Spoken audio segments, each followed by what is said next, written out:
Hey guys, welcome to another Cigar Chat. I'm your host Rob from Robbie Raz Reviews. As always, we've got Logan in the not so green room today, co-host, co-founder, birthday boy, Yep. Logan. Happy birthday! Thank you, Dan. Thank you. Did you I appreciate it. did you see the video I posted for you The one of on Cigar Peter Federation? farting on Meg's face. Yeah, I saw Yeah, that. You see my comment, asshole? I Yeah. didn't.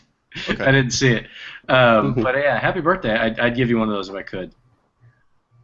You know, that's going to be your birthday I know. present. A So. hug, but we're not in the same place. Yeah, it's all right. It's probably better. Thank you. I appreciate it. Joining us today, we've got Adam from DeSiena Cigars. Adam, thanks for taking the time, man.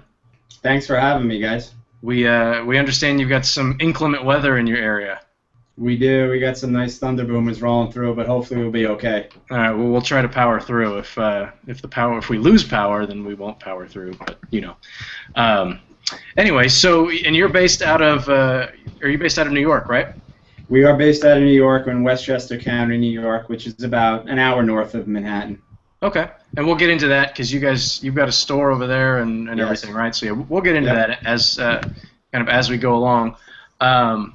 Just to kind of give you guys some updates on the show, we're going to go through. We've got some giveaways to do. Logan, how many giveaways are we doing?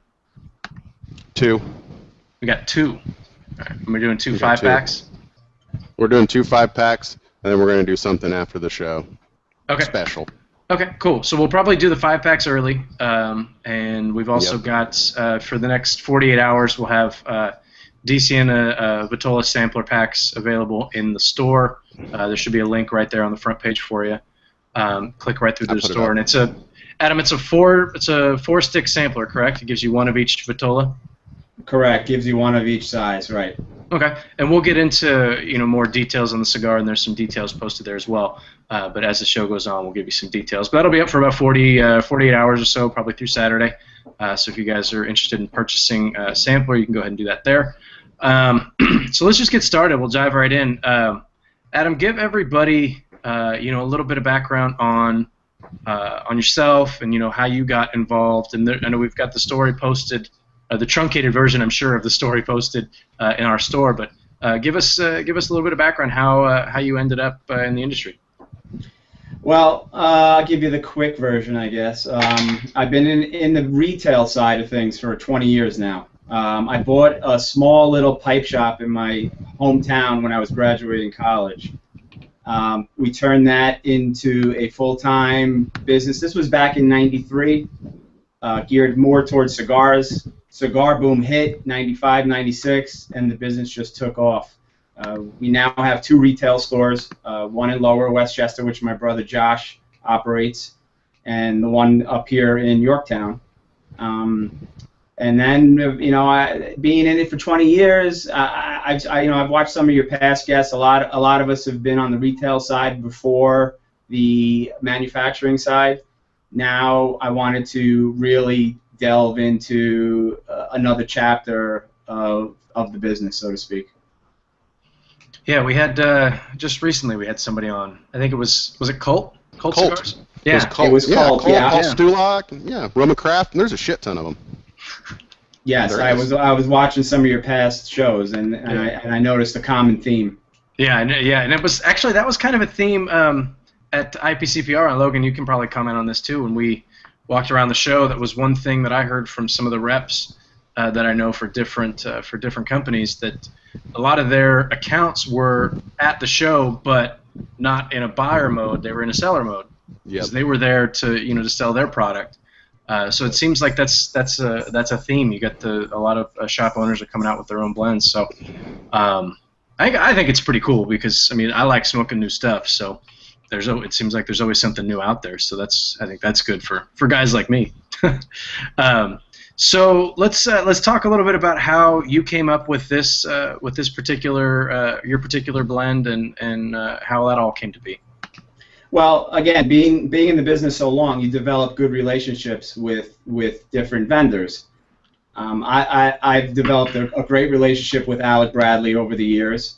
So a few years ago, I was actually down in Honduras with them, visiting the Placencia's factory, Tobacos de Orient. Not on a mission of any kind, mind you, just taking a trip. When I was in the factory, that's when I kind of came across a whole bale, if you will, of tobacco, and it was marked 312. So, yeah, I mean, the story's on the website. Real quickly, you know, 312 is significant to me. It's my children's birthday, the months that they were born. So I said, you know, what's the story with this tobacco? And one thing led to another. Eventually, it was rolled up. We tried it, and that was, like I said, over 2 years ago. So this has been a 2.5-year process, and we just came to market at the end of April. Wow, it's that is, you know, this. A lot of people have said, sorry, Logan, I didn't mean to cut you off. Go ahead. No, I just was saying, damn. Yeah, that's a long time. That's all I have to contribute. That's all I got. That's it. Yeah, this is definitely not the business to get into to make a quick buck. From what I hear, I mean. No, absolutely not. No, that's the good part of being on the retail side as well. I already have the avenue to sell it, and it started out. It's doing phenomenal right here in the shop. A lot of our regulars, we've turned on to it. It's become their everyday smoke. So if you're not already in the business, it's got to be so difficult to try to bring a cigar to market. Yeah, we've and Logan can again speak to this as well. I mean, we've heard a lot of the horror stories of, you know, guys who are just new to the business, and you know, some of the pitfalls that can jump out and get you for sure. Them getting the gringos. Yeah. That's it. That's all I've been heard. Well, you know, I mean, they take the money, I guess, but hey, yeah, why not? So, okay, so you went down there and you were just kind of now. Okay, I've heard that the flight into Honduras, when you come into land, is pretty brutal. Yeah, the whole small runway thing. It's like that. It's like that in some. Even here in Westchester County, we have a smaller airport called the Westchester County Airport, and it's a small runway, and it's always an adventure. And these are regular airline, you know, a big time adventure landing in these areas. So yeah, it's a little like that. Yeah, I've heard that you come down in the mountains and you have to land. It's a quick landing. That's correct.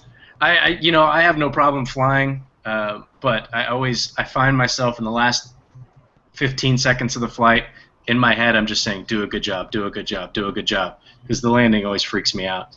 And I want to comment. Hardly Clerkin is telling us that we need backdrops. My backdrop is usually my backyard, but they were sawing down a tree or something. One day, man.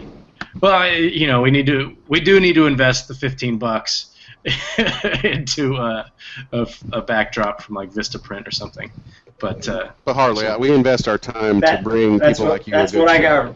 Yeah, right here. Vistaprint special. There you go. See, we need to do something like that. One of these days we'll grow up and do that, but we haven't gotten there yet. So yeah, it does look like I'm in the dark. I wasn't given a timeout or anything. It's just outside was a little noisy, so I moved in. That's why we were a little bit late. So it was entirely my fault.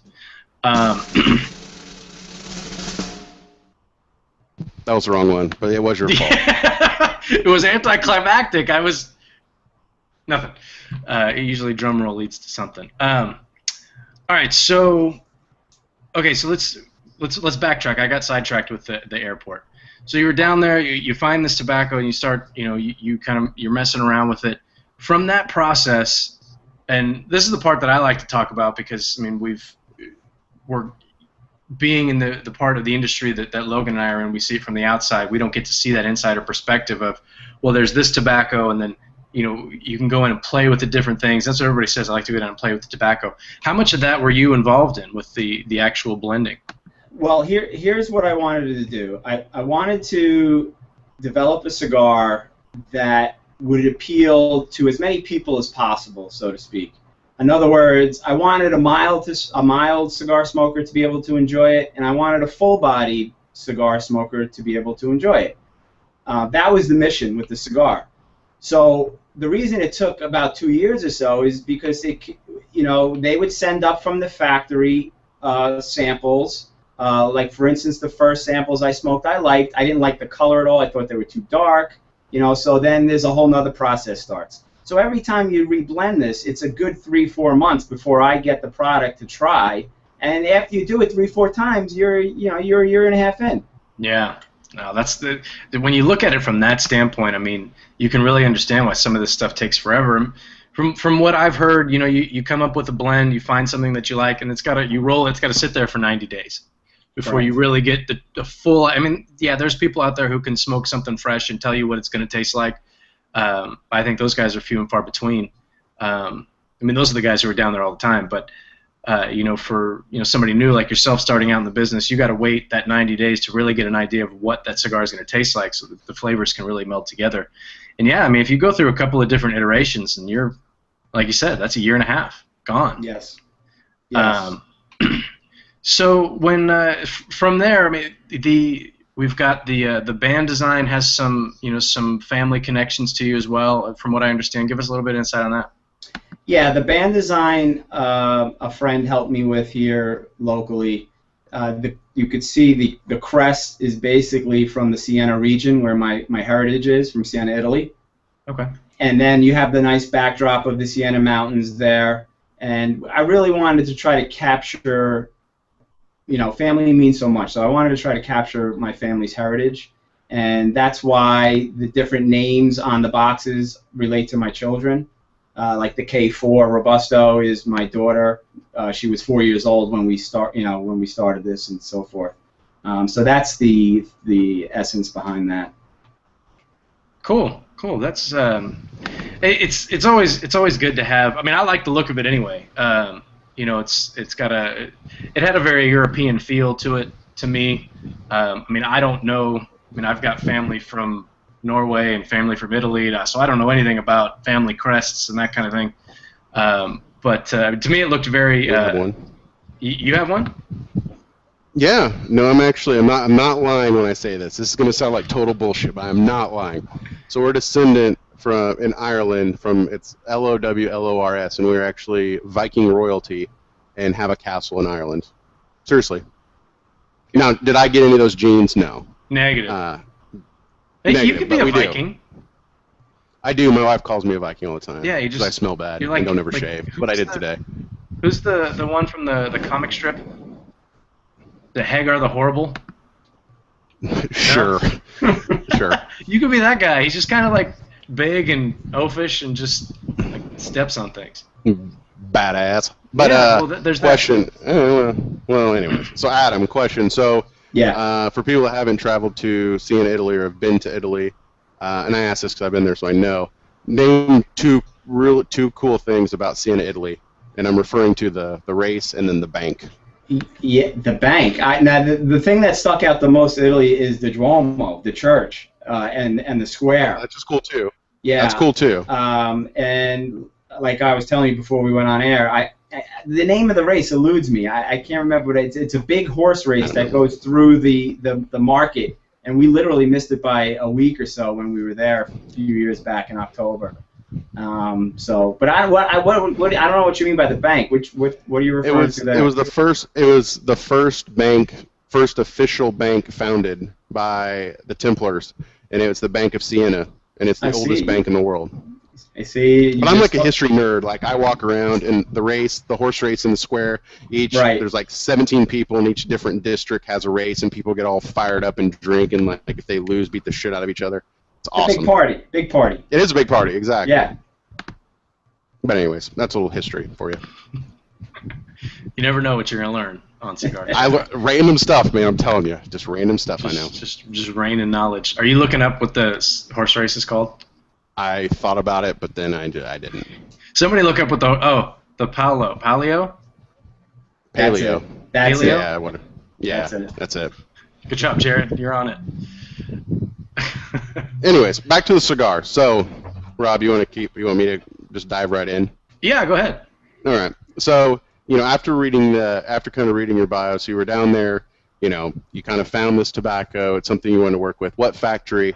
I don't think we've covered this. What factory did you kind of work with, or what company did you work with for the iterations that you went through over the last couple of years? Well, Alec Bradley has been facilitating this whole process because, again, as being in retail, to actually be manufacturing and dealing with customs, and Alec Bradley has a good standing with Nestor Plasencia's factory down the Tobaccos de Orient in Honduras, and that's where our stuff is being made, as well as a lot of other fine name brands that we all know. Rocky Patels are made there, some of them. Obviously some Alec Bradley stuff, and many others. So they have a great reputation, and they do a great job. So my question, and I agree, they make some great stuff. So, you know, there's a lot of other, you know, the Garcias and a lot of other families that make, you know, cigars for other people. I haven't heard of many with Alec Bradley helping or facilitating. Was this through a personal relationship that you had with Alec Bradley, or something, you know, as a retailer? How did you come to work with Alec Bradley? Yes, I have from retail, a good standing with them. I've always done very well with their products. Their products sell very well here. They're a very good company to work with, very retailer friendly. Lines of communication have always been great with them, and that's why I decided to, you know, again, that was why I was down there in the first place, just on a trip with them, and it all kind of sprung from there. Okay, so, you know, being, you know, I mean, obviously in the retail side of things for, you know, forever, and kind of being new to cigar manufacturing, I know we get, or the manufacturing side, a lot of people that are out there in the chat always want to know this, is what has been kind of the biggest lesson learned, or the thing you wish you would have known before you got into this? If you could have stepped back, you know, 2 years ago and say, man, if I know this, it's going to make my life so much easier. Well, honestly, when I started this process a few years ago, it was before, and Rob touched on this, it seems like almost every retailer now has their own cigar. So how are you different than everybody else? And that's a hard question to answer. I mean, the basic question is, I know I have a good product. I'm sure other people have good products too. So the biggest challenge will be getting the merchandise on other retailers' shelves. It's true. So, yeah, no, it's true. I mean, how, and that's a good question to lead into, is that how, you know, being a retailer and having your own line, so you're kind of playing in both worlds now. I mean, how do you, because you're going to be at your shop working, how do you plan on distributing the cigar? Are you going to use, I mean, not necessarily contract reps, but farm it out to Alec Bradley for their reps, or are you going to go around, you know, selling? How's that going to work? Basically, how we're doing it now. See, the good thing, again, being, you know, I have it on my shelf, so I'm already selling the product. Okay, we're selling it off our website, onlinecigarshop.com, and we sell it in our other locations. So we already have avenues to move merchandise, and we're so far we're doing well.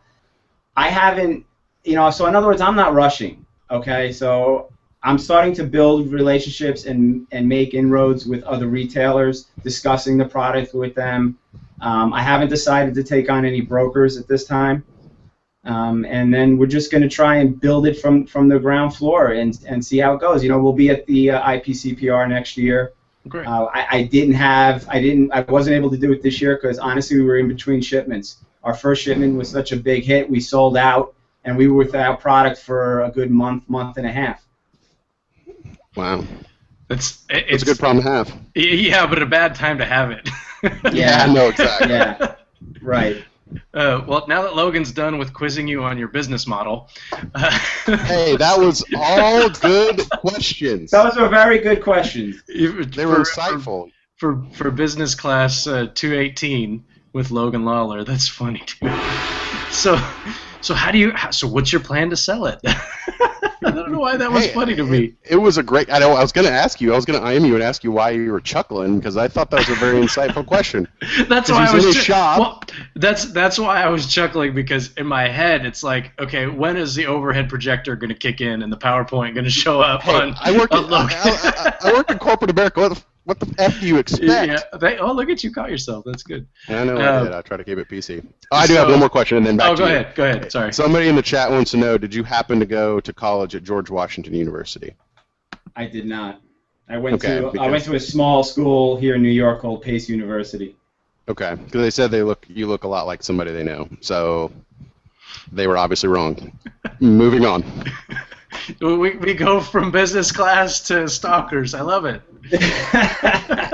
Hey, Hey. I'm just teasing. I'm just teasing. So let's talk about the cigar a little bit. I know Logan smoked it. I've smoked I smoked 2 of the Robustos. I have not smoked the Toro yet. The Robusto for me, I enjoyed the flavor profile. It was very earthy. And I was talking to Adam, and I talked a little bit offline. There's a particular flavor that I got in there, and I think Jared was trying to get to the same thing in his review too, but he said it in a different way than I would have.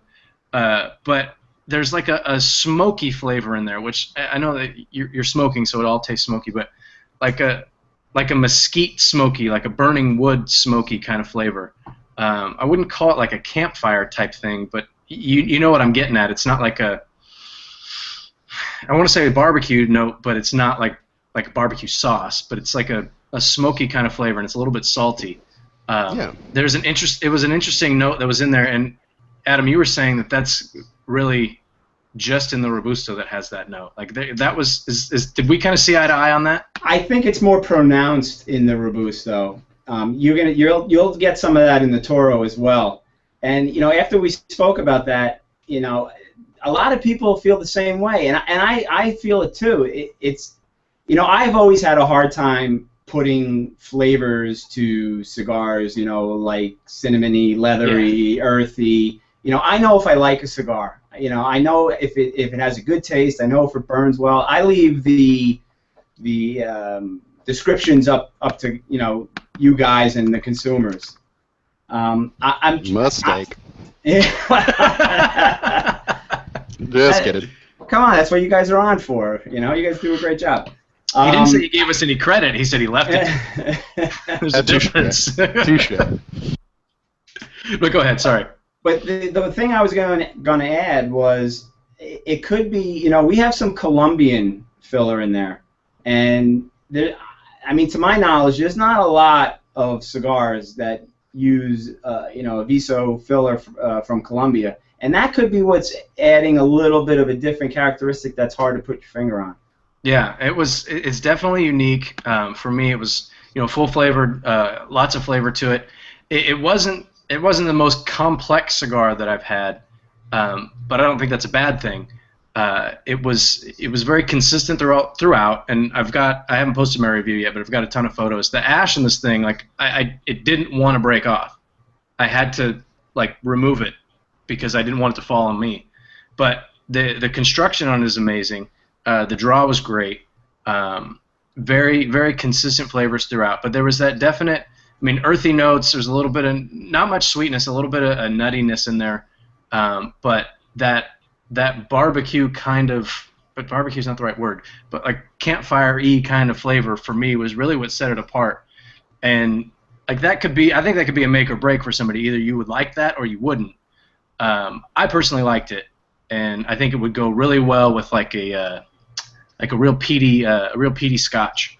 For me, like a smoky peaty Scotch, like a Lafrague or something like that. I think they would pair each other really well. That's my opinion. Logan, you want to give us a little bit of your thoughts? I think it was similar. I definitely got and I need to smoke another one, obviously, because I was got some kind of Indian viral infection. Oh. When I was in India, and I was all clogged up. But the barbecue was definitely very pronounced, and I only smoked the Robusto so far, but like Rob said, it was sweet, and it did have and I smoke a lot for cigars, but barbecue and stuff like that, and I have a huge smoker and stuff, but it smelled like, the way I would describe it is the kind of a mesquite smoke coming through the barbecue pit when you have ribs and that spice in it is what it tasted like to me. I've never had the Kentucky Fire Cured tobacco in any cigar, but I would say that it would taste similar to that. That's almost. I wouldn't compare it to the Fire Cured. I got my neighbor's hog is firing up. I just got noises all over the place. But the way you described it is right. Like the mesquite coming through the smoker. For me, that was what the flavor was like. I really liked it. With Logan, are you frozen? Looks no. Like you. Oh, your camera just froze up, or at least on my end it did. That's good. That's because I muted, so you didn't see my face. Thank you. That's very considerate. While we're talking about the cigar, let's do these giveaways real quick. Can do them right now. Let's do them now, and then we can get that out of the way. So that way, if somebody doesn't win, they always have a chance to buy some of the samplers as well. Done it. All right, let me just update it. Give me a second here. So Adam, you get to pick the winners. Sure. All the pressure is going to be on you. No problem. All right. Let me go right here. We've got name. Let's do. Okay, so they're 1 through 13. You want me to pick a number 1 through 13? Yeah. Yes, 11. Please. 11. Austin Wiggins. I don't know who you are because I think you're new, but congratulations, Austin Wiggins. That's a I don't recognize that name either. So I don't either. All right. People. That's good. And then we got one more number. One more? I hope we did. Yep, one more. All right, pick one more, Adam. Number 13, not 11. 3. It's rare we get through a show without a 7. I know, it's very, very, very rare. Crap. Boom. Right here. It looks like, man, I can't believe it. Matt Ross. Damn it. Is he even eligible to win? I know that name. He works here. Everybody knows that name. But no, Matt Ross, congrats. You win. All right, so those are our 2 winners. We've got, and I think we've got some that we're going to be giving away on the site after the show. Correct. And we've also, if you guys, if you didn't win, you can always go pick up a sampler and check them out. Adam, tell us a little bit about, we've, like you said, we've had people on the show who have a retail background, but I've never really talked about the retail side of the business before. I mean, give us kind of a glimpse into the daily life of a cigar shop owner. Well, obviously from state to state, it's very different. Of course. And what I'm referring to is tobacco tax. Oh, yeah. In New York, we're at 75% of wholesale, which was enacted about 3 years ago. So that's really made things challenging. Obviously, guys can go online, and they're not paying all those taxes. So that's my competition, is the internet. It's not another cigar store down the road or in the next town, or it's online. So that's always been the challenge. I mean, what we've done here is we created a 1,500 square foot, members-only, state-of-the-art cigar lounge. Okay, we have about 125 members, and it really helps build customer loyalty, and that's really the name of the game, is getting the repeat business. But the landscape has changed so much. I mean, 20 years ago, I was selling Macanudos and Partagas and some Avos. Right now, such a great influx of great boutique brands, and that's what we're getting more into on the retail side, is more boutique stuff. Like you mentioned Roma Craft earlier before. We just brought those in, and I mean, and they do a phenomenal job with those sticks. They're great cigars. Yeah. And so our business model has changed. We're really getting more into the boutique stuff that's harder to find online and isn't as price sensitive. Yeah, that's you know what, I've never really thought about it from that standpoint, but there are a lot of boutiques that don't sell online. I mean, all of House of Emilio. I mean, those are the guys like Ezra Zion and guys like that. They're strictly B&M. You know what it is, Rob? Too, just to interject for a second. It's not so much that they're sold online. It's are they price protected? Okay. In other words, most manufacturers, especially the boutique guys, they don't want you discounted more than 10% off MSRP. Now, if you go online and you see a Macanudo or whatever, it's $4 over cost. That's the real. It's not that they're sold online; it's what they're sold for. Yeah. Okay. Oh well, that makes sense. Yeah, but I think if you're going strictly you're selling strictly to B&Ms, and that's the only place you can get it. I mean, you have more price control there, right? Absolutely. And there are even big companies like Altadas. We have in New York, we have the Monte Cristo New York. Mm-hmm. Okay, it's not sold online. It's not outside of New York, and it's a phenomenal cigar, and people just keep coming in for it, and they can only get it here in New York. Yeah, Yeah, that's a regional thing. There's a lot of companies doing that now too. I know Miami Cigar is doing one. Yes. In Texas. yeah, they've got the Midwest and I don't know what other ones they've got, but yeah, Alec Bradley did the New York as well. They did, but they initially they opened that up and they use a portion of the proceeds to help the New York State Tobacco Association. Okay, so outside of the elephant in the room, which is taxes, what other day-to-day challenges are you facing that are impeding your business, I guess, or what kind of things do you do on a day-to-day basis that are helping your business? Here in New York, we are a bit of a seasonal business. The first quarter is always significantly slower than the rest of the year, a good 30-35% off from what we do in the summer. So the summer, we're just, September is finishing up our busy season. So how we've combated that a little bit again is the lounge. We do monthly events in store. We do weekly promotions, all the kind of marketing and promotional stuff to help drive people here. That's huge. I mean, we're susceptible to the economy to a certain degree too. I mean, everybody always thinks tobacco is recession-proof, to a degree. But you got, this isn't cigarettes. This is high-end premium cigars. Where if one of my customers loses his job or is downgraded from his job, he's not coming in as often, or he's not coming in at all because he can't spend $10, $15 on a stick. Yeah, that's another good point. I've never really talked to a shop owner, about their kind of day-to-day.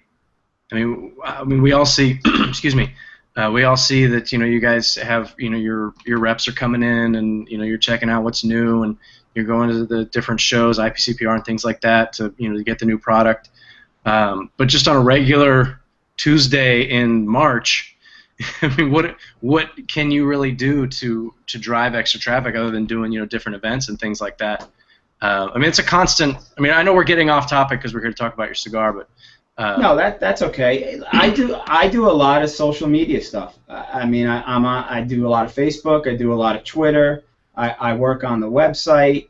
That stuff isn't as important in the summertime because I'm so busy with customers, and I do everything here. I do everything from the ordering to paying the bills to helping customers to vacuuming the floor. I mean, it doesn't stop. So but you know what? It's great. Being in the business has been very good to me, and it's a lot of fun. I got great customers. It's not a high stress. Like where if you own a deli, people are rushing in to get sandwiches and rushing out. It's not like that here. People want to go around, talk cigars. So it's a much different environment. So when you talk about some events that you guys do, there's one shop here that's local to me, well, relatively local, and they've started doing a lot of interactive events.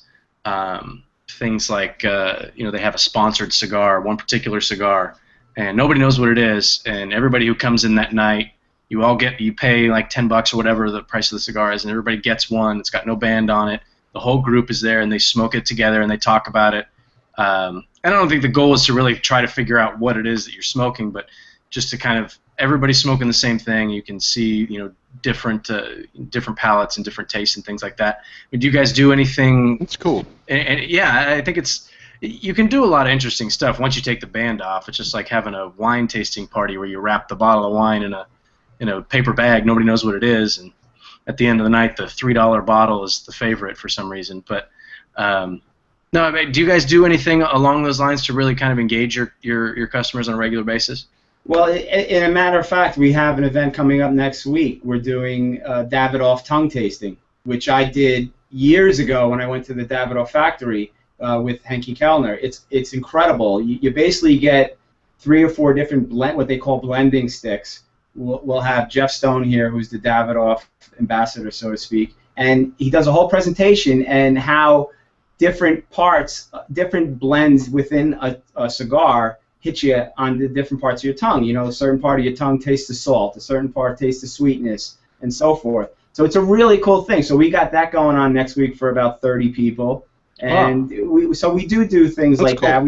We'll do different pairings with different scotches and stuff like that. So we do that interactive thing you just talked about, though, was interesting. That sounds pretty cool. Yeah, I've seen, I've been on forums where you'll do different games where one guy will send somebody 3 different cigars and you smoke it and you try to figure out what it is and you have no idea. But to have a whole room full of people and to really get that both ends of the spectrum and everything in between, I think that would be kind of a fun thing to do.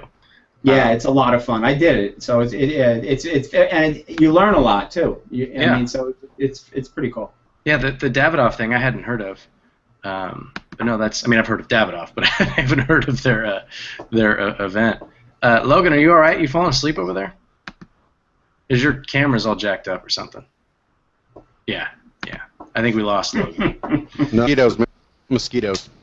Oh, you have mosquitoes? No. No? I don't know what Logan's talking about. Do you have any audience questions, Logan? Yeah, I got freaking mosquitoes. Yes. That's what I was doing. I was trying to engage our audience, Rob. Let me Okay, go ahead. How many boxes was your initial run, and how many boxes are you planning on for your second run? Well, we're already into our second run. Our second run arrived about a month and a half ago. Right, mid-August, I guess. Our first run, we went through in a month over I don't know the exact number. It was about 350 boxes. Wow. Yeah, and that's primarily, well, we did a big launch dinner where we had about 70 or 80 people at a nice local steakhouse, and we sold a ton there. Obviously, I've been handing them out like crazy, because the idea, you want to get it in people's hands. Sure. Okay, you got to get people to try it. I think once most people try it, a lot of them are going to like it. Not everybody, of course, because everybody's tastes are different. So yeah, our second shipment, we almost tripled. So that's here now, and that's why now we're starting to think. I don't remember if it was Logan or Rob brought it up earlier about the retail hat and the manufacturing hat. That's the challenge for me right now. I'm retail first, so I'm trying to get more into that manufacturer mode. I'm a little different than I've seen some of your previous guests. I don't have quality importers selling my cigars or of that nature. I mean, this is my deal. Alec Bradley, is a great partner, but they're not out there selling my cigar, and I don't expect them to. It's on me, and I like the challenge. I'm enjoying the process. And as we're going along, it's like I said, they're not just sitting somewhere in a warehouse. They're going out the door as I'm learning how to do this, so to speak. Yeah, that's it is interesting. I mean, yeah, you've got 2 very distinct jobs that you're doing. Yeah. 2 full-time separate jobs. Right. That's right. Yeah, and you got a family going. God bless you, man. You're you're out there getting after it. Thank you. Go ahead, Logan. Keep going. All right. Next question from Matt Ross. What is the most difficult thing about choosing and acquiring tobacco for cigars? Are there times when you have a blend that you're unable to get enough tobacco to make it in quantity? Well, I haven't experienced that problem yet. The only thing we experienced is, again, I think Logan brought it up earlier. There's a process to this. I mean, I can't just place an order and expect to have it next week. No, actually, Rob, you were saying it. It's about a 90 to 120-day process from when I put an order in to when they're actually in my shop. So the first order we undershot because I didn't know how it was going to go, and it is a big financial commitment because you're ordering a lot of sticks. So, like I said, we sold out in the first month. So now this order, we tripled. So it's not so much about running out of tobacco, or it's trying to manage your cash flow. Logan, getting back to the business side of it. Okay, we want to have enough product, but we don't want a ton of boxes just sitting around either. So that's the biggest challenge. All right, so that's a little bit of manufacturing and retail put together there. Yeah, man, you're facing some Carrying challenges. cost. That's for sure. Carrying cost. Carrying costs. So right. next, yeah, carrying costs. Okay, so that makes sense. Well, let me follow up on that. How would you? I mean, other than going out and selling more, I mean, you come down to it. You have all these boxes sitting there. You're not selling them, or you are selling them. You know, is that where you put your, put the retail part on hold and go out and sell, or is that more of you step back and try to find alternative ways to get your cigars out the door? Because I mean, it seems like it'd be a very, I don't know, a very conflicting thing. It's like, well, I need to sell these cigars, but at the same time, I need to take care of my customers in my store. And hopefully you never get there. I'm just curious if that's happened or what you would do. It's I have to do some juggling. I do have help. I have a good young man that works with me here, DJ. He's going to probably help me in, he's working with me in the store, and he's going to probably, I think, the plan we came up with is we're going to try and, like, my shop here is the epicenter. We're going to try to work our way out.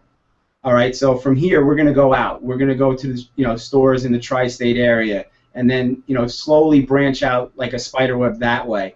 So we're gonna do most of that. I'm going to go to some shops. DJ's going to go to some shops. We're formulating. We obviously have the price list and all that kind of stuff, and we're formulating how the best way to go about doing that. Again, we've been blitzing social media. We're doing a lot of that. We're getting, I'm on your show, obviously, stuff like that. I saw that Logan said in the chat room that he was going to stop talking, but it looks like your video is fine now. So you can keep talking. Am I good now? Yeah, I think you're good. It's a little bit behind, but yeah. Yeah, go ahead. More interesting anyways. So, I try to. So, obviously your first run, been at it, getting there for a couple years, just launched in April. Obviously, big trend in the industry, with boutiques and everything. What's the new cigar? What are you doing this year? I mean, we know you just launched, but what's next for DeSiena Cigars? Well, we're already coming out with another size. Right now, the smallest ring gauge we have is a 52. We've been working on a Corona Gorda. Nice. 5.5 by 46, and I'm telling you, it's awesome. There you go. I've probably smoked. My favorite size. Yeah, 50. I'm starting to get more into the smaller ring gauges. I think they offer such a different taste profile, and so I smoked about. So I obviously we started working up some blends, and I loved. It's the same. Let me backtrack. It's the same blend. It's just a different size. But I started tasting it. I smoked about 60 of them in probably a month and a half, and I absolutely love the size. I love the burn. Good work. I love the taste. So that should be out. We should have that ready to sell in November. Oh, great. Yeah. Very cool. And now you just led me into my favorite, to ask. And you're probably the best person at operation. So I feel, and I've seen, is that there's two kind of, let's take Robusto sizing, Vitola. There's going big, like the 6x6, 7x70s, and then, and I could call that more the traditional smoker, someone that would go to B&M maybe is a little bit older, and then more of the boutique type smoker, Corona Gorda, Lancero, Lonesdale, and I feel like those two markets are quite a bit different. And you said you don't smoke a lot, and you're starting to get to smaller sizes. In your store, do you see, smaller ring gauges going faster? Or do customers that come in say, well, I can get this Lancero for $8, or I can get this 7x70 for only $1 more. I'm getting so much more tobacco. I mean, do you see that a lot, or does it come down to education? What have you seen? There's definitely been a push over the last couple of years for big cigars. I don't personally like anything over maybe a 54 or 56, and the manufacturers will tell you 60 or above. They have major issues with combustion. It's hard for them to get that big a cigar to burn consistently. I know now you have some of these 70 ring gauge cigars, and we have a couple of them in the store, and they do sell, but we are definitely starting to bring in some thinner cigars. We're doing well with the Room 101 stuff, especially the HN, that little Papi Chuli, and their Corona. So as I'm getting more into it personally, that's conveying to me talking to the consumers. And like I said, DJ, who works here with me, he likes the smaller cigars too. So there's starting to be a little turn for us because we both like it, that we're headed in that direction a little bit, and we're turning people onto it. So you're taking more of a proactive approach with, I mean, not only just bringing on different brands, different boutique brands, smaller brands like that. It sounds like you're actively avoiding the larger sticks without actually actively avoiding them. Well, you know what it is, Rob? I don't really push what I don't personally like, so to speak. So yeah, I mean, I've been proactive my whole business career. I mean, I bring things in, that people may never have heard of. I don't carry a lot of the mass market stuff. I don't really want to sell it, quite frankly. I want to sell this more. Like I said earlier, I'm definitely gearing more towards the boutique stuff, and maybe part of that is because I'm a boutique manufacturer myself now, so I'm in their same shoes. So where I was maybe 10 years ago, I was less willing to bring a no-name brand in. Now I'm kind of relishing it. So it's a complete evolution, or 180 or 3, whatever it would be called, 360. I don't know. So it's definitely, and that's what keeps me going. Otherwise, you get stale. Yeah. And no pun intended. But it's you gotta keep things fresh. Yeah, it's funny. You get excited talking about this. I mean, we've talked about this type of thing ad nauseum on this show with manufacturers, and is 6x60, is it a fad or whatever? I mean, it is what it is. If people want it, you're going to carry it. But I mean, it sounds like your attitude's a little bit different, and I mean, I respect you for doing what you're doing. I mean, bringing in stuff that you like and that you want people to take a look at and say, hey, this is a really good product. You may have never heard of it, but here, you should check it out. That's refreshing to hear that, because it seems like a lot of the things that we've been hearing, and I've heard from guys who come on and comment on different reviews that we write or what have you, that they're having a hard time finding stuff that's not 6x60, because that's what's filling the shelves, because that's what people want to buy. Right. Yeah. And conversely, our A7 Gordo 312 is the #2 selling size. So so I can't explain it. So yeah, I mean, people right now want big, but I don't necessarily push the bigger cigars. They sell, I guess, to a degree, they sell on their own. Yeah, there you go. That's a good point. Yeah, I don't know. We've talked about it a lot. We'll move on because there's no real answer. But I know Logan's got more stuff. He's fidgety over there. I don't. Yeah. Well, we decided, because Matt was being generous, we're splitting his up. He's getting 2, and then a new guy, Corey, is getting 3 of his 5. Matt's sharing the wealth tonight, so I was trying to get that facilitated. Yeah. Is Matt going to pay the extra shipping? He freaking better, man. I'm about to. I'm just kidding. Dude, I'm about to have to ship out freaking 35 boxes of cigars. Like, I'm freaking out. We're all gonna do that. But anyway, I'm totally kidding. That was nice of Matt to do that. I took a nice thing and made him sound like a jerk. I don't know why I did that. That wasn't my intention. I don't know, Rob. I don't know. So, outside of the new Vitola, the Corona Gordo, which is very, very sweet. What's the next blend for DeSiena? Are you going to do some? This one, you said, obviously, right in the middle, medium body, medium strength. You're going to do something a little bit milder in body, or try to go higher into the market. What are you trying to go for next? Well, actually, or have you even thought about it? Yeah, well, actually, we have a Connecticut DeSiena that we did with Rocky Patel years ago. That's more of what I would call a house brand.